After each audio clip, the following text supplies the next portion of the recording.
اپنے والد کے لیے لکھی ایک نظم، عنوان ہے ابو کا دفتر۔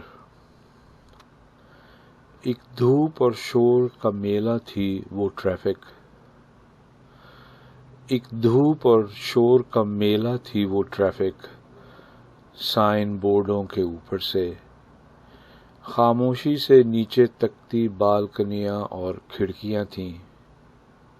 شہر تو سڑکوں کا ایک باغ تھا جس میں تھے بھری پوری میزوں والے وہ دفتر، جن میں لوگ ادھر ادھر پھرتے تھے، ڈھیروں فائلیں، بھاپ اڑاتے چائے کے پیالے، ہولے ہولے جھولتی چک اور اندر چلتے پنکھے، سستاتے چپراسی اور کچھ گیلے ٹھنڈے گھڑے۔